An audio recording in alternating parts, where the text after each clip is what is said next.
Цените растат од ден на ден, а владата упорно смирува дека мерки ќе има, но за некои месеци не за сите. Премиерот Ковачевски вели дека горивата ќе поевтинат само ако заврши војната во Украина. Што ќе направи владата да го ублажи галопирачкиот раст на цените на храната и горивата не открива. Времето е се пократко, рекордните поскапувања притискаат по џебот на граѓаните, но премиерот уверува дека се правеле анализи и стандардот на населението ќе бил заштитен.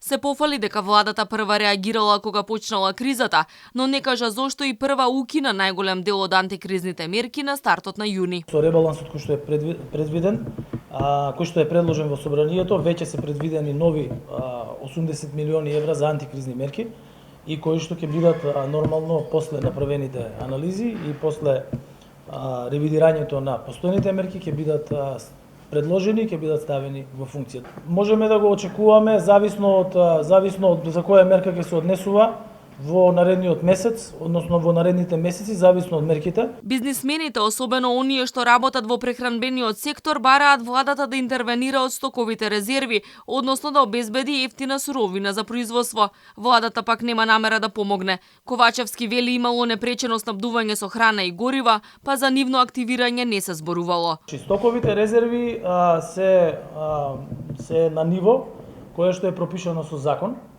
Стоковите резерви се менаџираат значи не може да се каже дали се активираат стоковите резерви или не се активираат, бидејќи стоковите резерви тука најверојатно мислите на храна и на нафтени деривати. Нафтените деривати имаме ние непречено снабдување. Однос на храната се управува дневно и неделно во однос на резервите кои што ги имаме и кои што обезбедуваат непречено снабдување на пазарот во услови кога има недостатоци. Трговците на големо почнаа да ја злоупотребуваат финансиската немоќ на населението. Маржите на некои производи се неколкукратно зголемени. Имало и такви што пресметале дури 68% разлика во цена на тестенините.